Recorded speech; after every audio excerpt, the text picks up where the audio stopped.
Hello dear chess friends and welcome to our new video.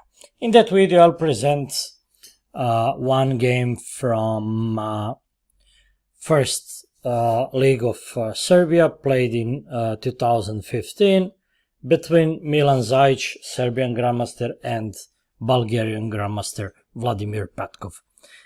Very interesting game, two balanced players who prefer positional chess, but you'll see still that in some moment black player made some careless advance of his pawns, and you will see that white managed to punish that.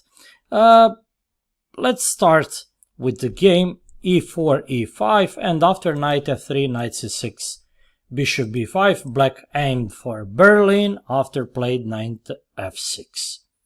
White decided to play d3, peaceful continuation. The point will be on patient maneuvering, where after bishop c5 we will get some contours of gioco pianissimo, actually, where bishop on b5 is not significant difference. Anyway, that bishop can be easily transferred to b3 or c2, as you'll see. After d6, casting and knight bd2, both players patiently finish their developments, and after bishop d7, white decided to play h3. I don't like that move because I know bishop may go to g4, but black already decided to set bishop on d7, and I think white should go for something more calm, more normal, maybe with bishop a4, maybe rook e1, something like this. h3 somehow doesn't make sense for me because black already decided to put his bishop on d7. Okay, a6, bishop a4, bishop a7, rook e1. Typical idea of knight f1, knight g3 can be implemented here. Now we see that maybe white wanted with h3 to prevent black move knight g4, targeting pawn f2. Knight e7, and now there is crossroad. White can take the bishop, hoping to prove his bishop c1 would be better than opponent bishop a7 in potentially a rising endgame because of fixed pawns on e4 and d5. But generally, white bishop is very important piece, light square bishop, and that's why he put it on c2. Maybe later then bishop will go to b3, but in this moment that bishop is needed on c2 to strengthen punct e4 and to prepare d4.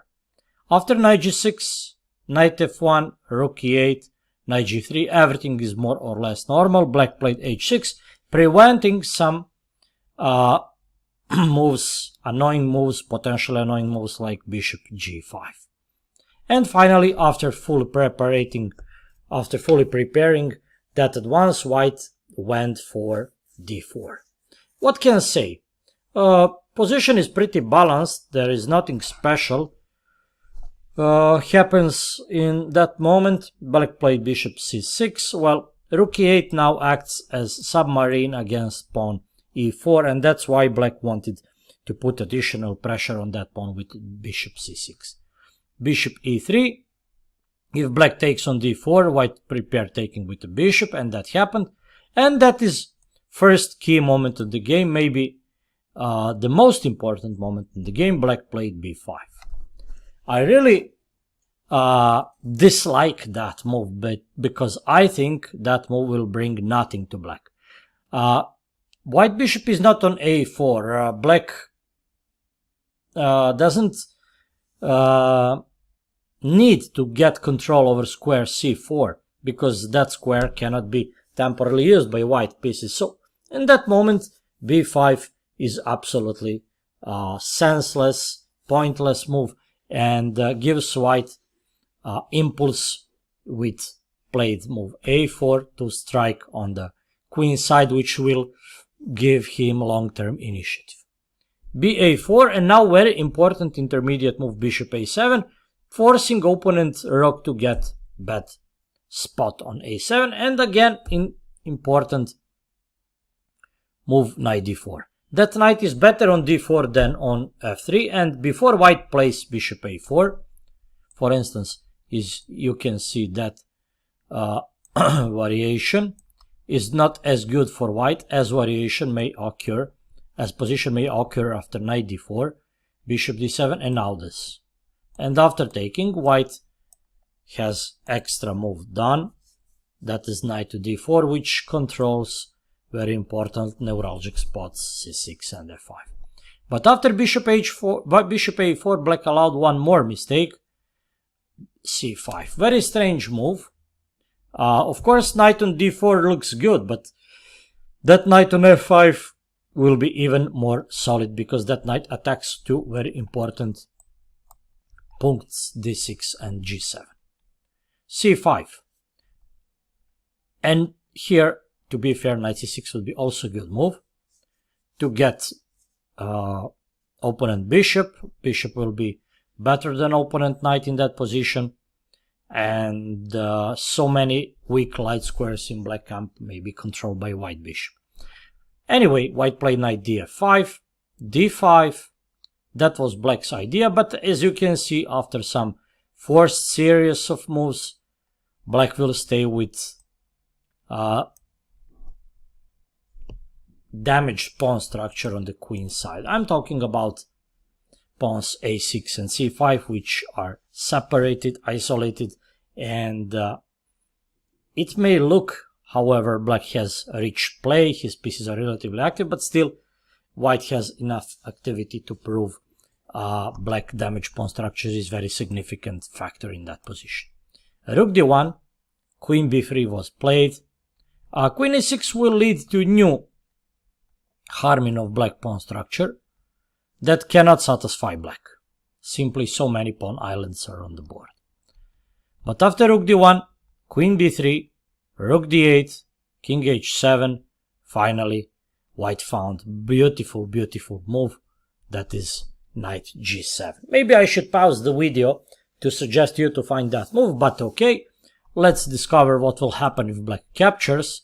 Well, just knight takes f5, king h7, queen e3, and after that looks like black is just lost. He can prevent mate by only playing f6. Queen d1 is not significant check, but now, as you can see, that is very nice winning variation.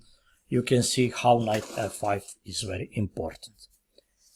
As you can see, statement of great Garry Kasparov that knight on f5 is practically half of a win is justified here. But not only one knight, white two knights will get access to f5. As you can see in that variation, one knight was on f5, and after sacrifice another knight jumps with a beautiful winning. Let's go back. Black answer with rook d7, threatening rook d1, forcing exchange. But now white chooses wrong move order. He plays queen d2. Simplest was knight 7 to f5, where white prepares attacking h6 with queen d2 or queen e3, which must be winning. Queen d2. As we can see, white had idea to defend pawn b2, but now things gets complicated because after king g7, very important resource black has in that position, knight h5, king g8. Here knight f5 will give nothing because after that, let's say, black has something like this, queen b2 threatening queen b1, and it will be complicated. So after king g7, knight h5, now taking some beautiful variation, goes like this, queen f5, threatening queen f7, but queen b3 here would be better, and no direct win would be on the horizon. White would need help of more troops. Queen and knight cannot go for the win, because after queen f6 there is queen d1.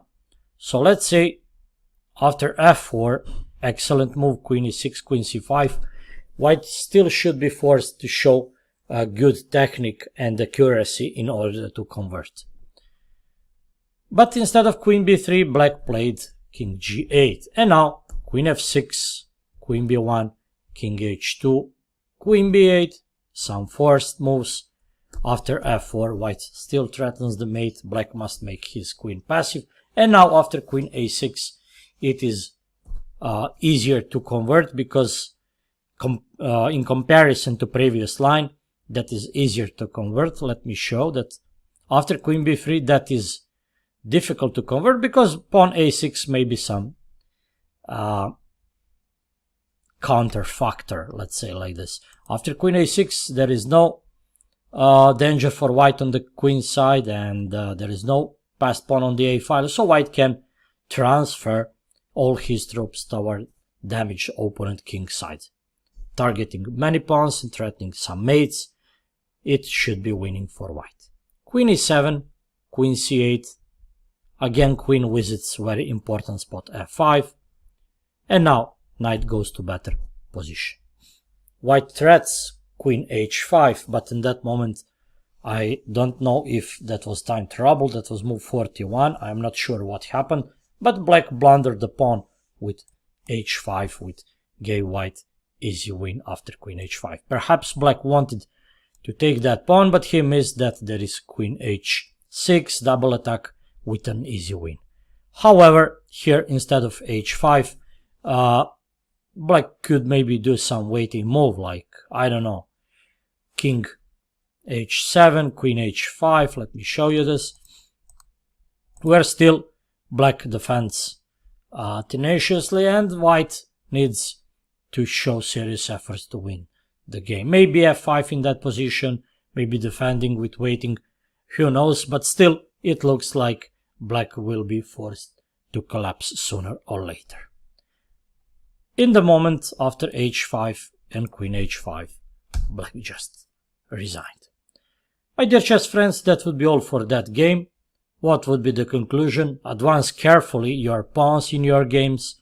I will just remind you about two important moments. First important moment is black allowed mistake, b5, nonsense, played in balanced position, and after that another risky move was played, that is move c5, forcing white to transfer knight to ultimately active spot on f5. So advance your moves carefully. Yes, black prepared another advance d5 to liberate his position, to get rid of backward pawn, but still 3 advances desperately harmed his pawn structure, and as a result white was able to achieve winning position after knight g7. Thanks for watching our videos. Thanks for all your likes and dislikes as well. Hope you can like our channel, Chess Club Pobednik, and hope you will enjoy even in the future with our videos. See you soon with new materials. Bye bye.